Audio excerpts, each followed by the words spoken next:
những cái chuyện đó tàu quá chứ nè nó phải có xe cái hồi đó nó biết nó xuống đó hả nó cũng nó có thả biết rồi đi đâu mà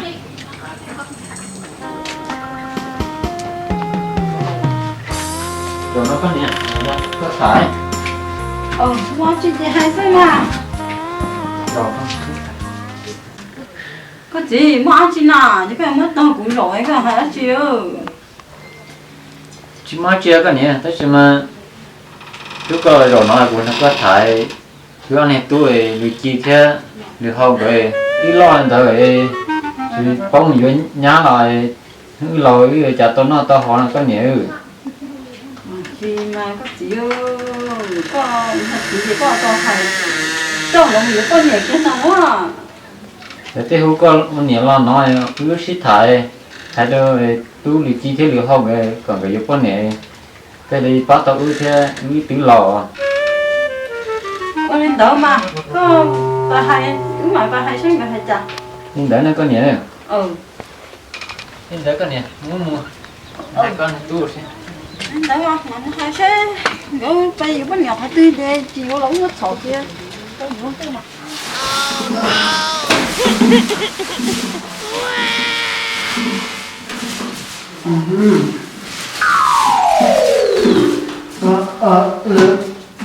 chị chị của hai con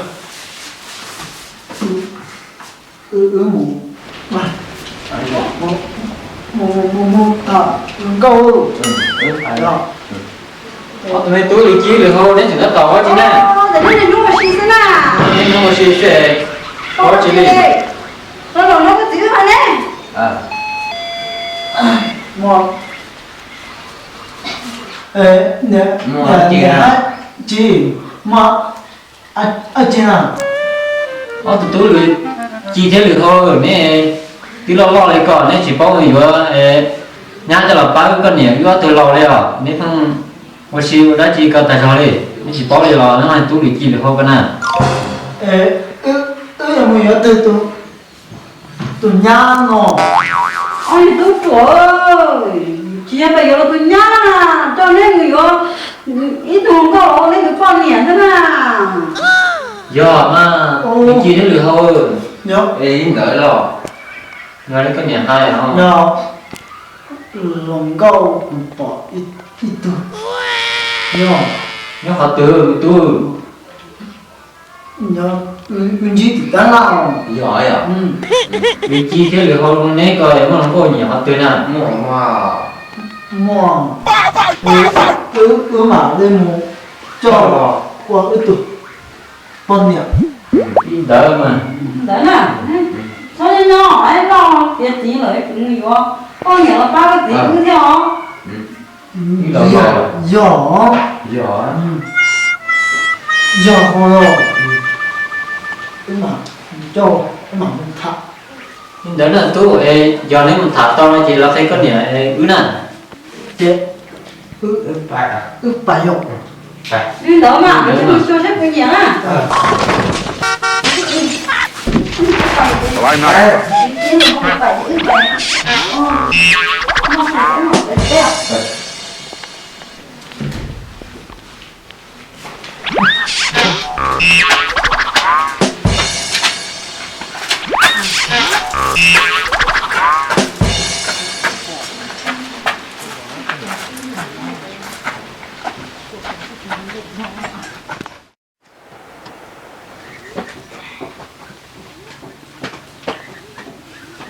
nói chi được không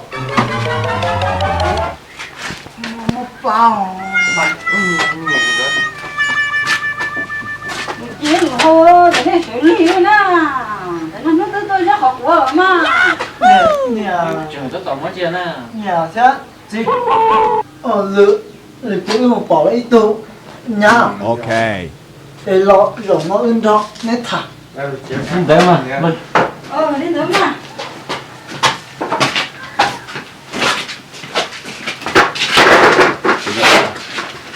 nó có gì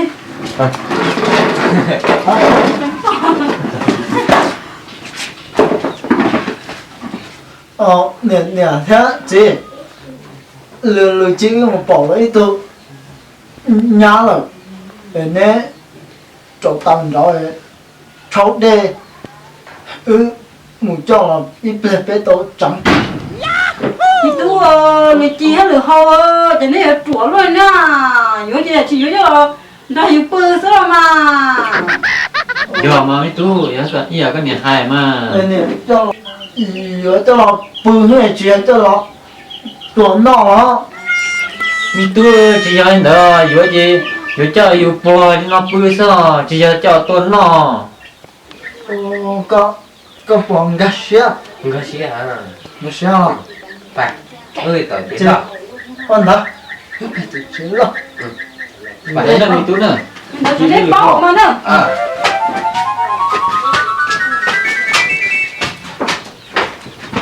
có gì ô yêu thì tung của mình yêu tôi lo á chỉ có chủ tôi khen nó nhưng người kia là không có chuột à nên đấy mà cái này sao cũng sẽ lo của mà đi cho làm mà đi khen cái còn cái họ bỏ anh này tuần đó nè đi đâu mà nữa mặc hết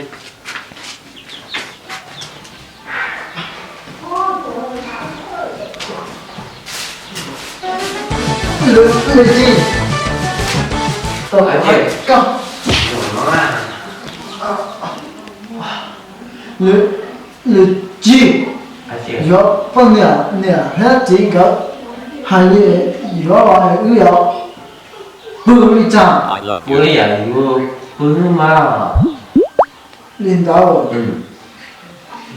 của chúng ta sẽ là Chị muốn ăn một cái gì cái gì cả. nhỉ Muốn ăn bay luôn á. Muốn ăn nữa chỉ ra.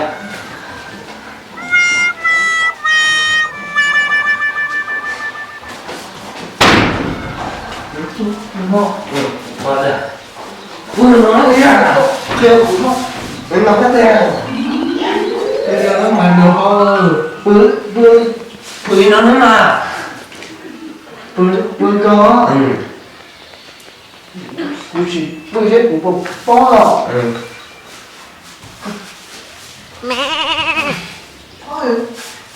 bự lên nó nè Ừ. Bữa nó thế. chế bao nhiêu bự nó chế có bự cơ của bự nó Ừ. chế bự nó tụi tôi lý trí được không đấy thằng quá chỉ nè chỉ cái quá chỉ có bây giờ nó tụi nó có nhá người yêu nó xì bự thì tôi giờ tôi nè theo quân được lá ngon quân được lá ê chị bây Bây giờ giờ được không có nữa rồi. bao nhiêu nó cái sao nè quân được con mà Bữa nó không chín thế à. có xỉu đấy不是ôi xỉu đấy Là to đó. Con không dùng nó nghe to à. Ôi là to à. cái to của nó Cái này nó có là tốt hơn nó mà. của xỉu cái sai nó Có chịu với xe. tụi nhá nó chỉ có Hay là cái. có xỉu cái sai Phải phải nữa. có xỉu cái Cái sai gì đi ra.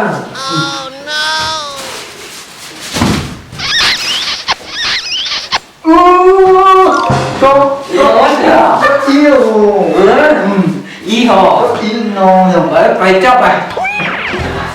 này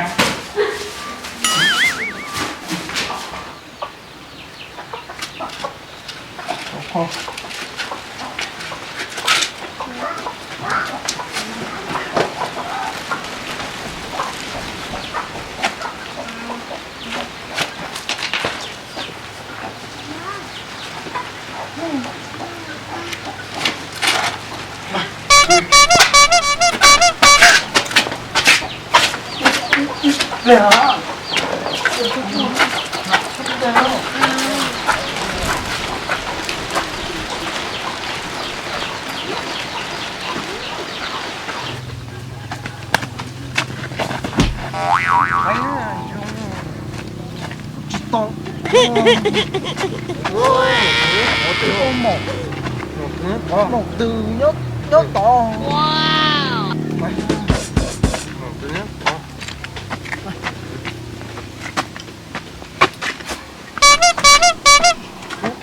Thảo đây ha.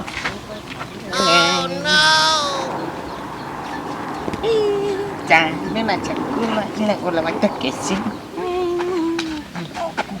Không đều, không đều. Sao mà của anh năm má?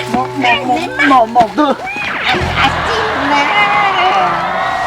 Nhưng mẹ quá xin là con cho bà lưu nhá. Nhỏ mọi nhá. Cái gì có một nhá. Là chị mua. Chắc cũng mà một cũng mà.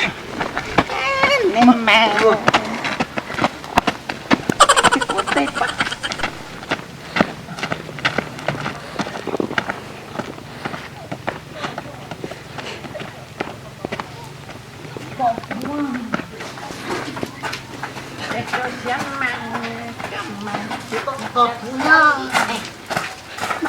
Chưa bắt.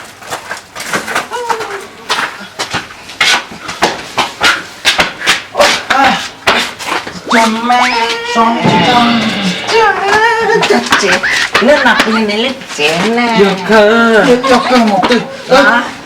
Cho. chị Chưa hết chưa? chị cho bạn Nó chỉ là bỏ nó lười nhá. Nhá. Nhiều là là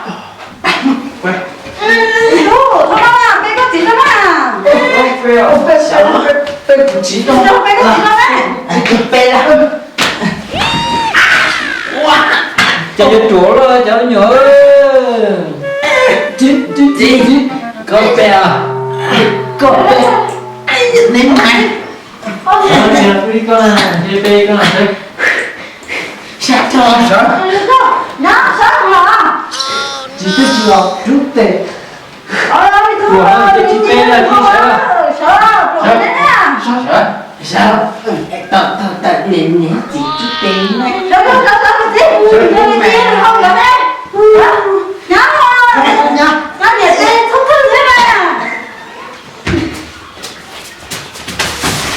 Có gì ơi, nói ôi nè, đi kiếm được không rồi thì chắc cái này rồi. Thì nhá, nó thổi hỏng cỡ thế này với chồng á, sao nó được tim á. Đấy nó, sao là cho mình. Đấy. Nhà tuổi thì nhớ tôi tuổi thế. em thấy mà nó sao thôi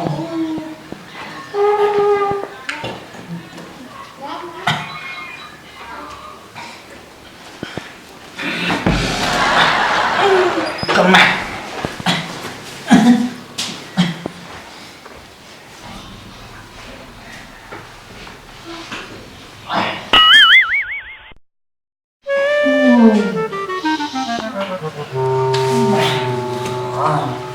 Được, cái gì? Một bữa không? ê có gì cả Bạn một bữa không? gì cả Để tôi nó nghỉ chi rồi. Được không? Đấy, bữa không? Cái bữa không? Đi từ bữa không à? Bạn Chị. Cô chị cả. chỉ cả này mà chẳng à? Nó là gì tôi rồi? Em cơ. Cho cơ. Rồi itu. Itu. Nhá. Nó là gì thì to? Ít tôi là gì tôi sao? Chị. Lừa chị tôi rồi đó. Thương nó ấy. tôi yo chỉ to, giờ đi chi yo chỉ đi chi yo lì hao yo chỉ lì hao yo sơ. Nó là gì to? Nhảy chỉ cái chỉ to đấy. Nhá chị cả này. cả chị cả của ý năng của gì đó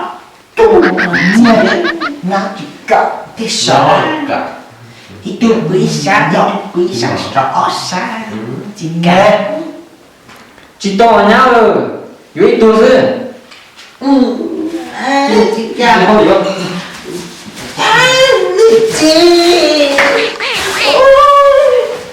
chị có một chị có lòng trọng quý xa thế sợ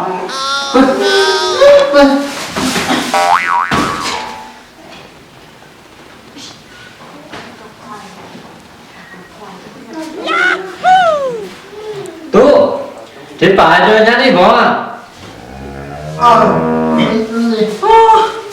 Chị công á lên chị trong bữa tạm trong bữa sáng thế sợ Chị nói đi cô nè.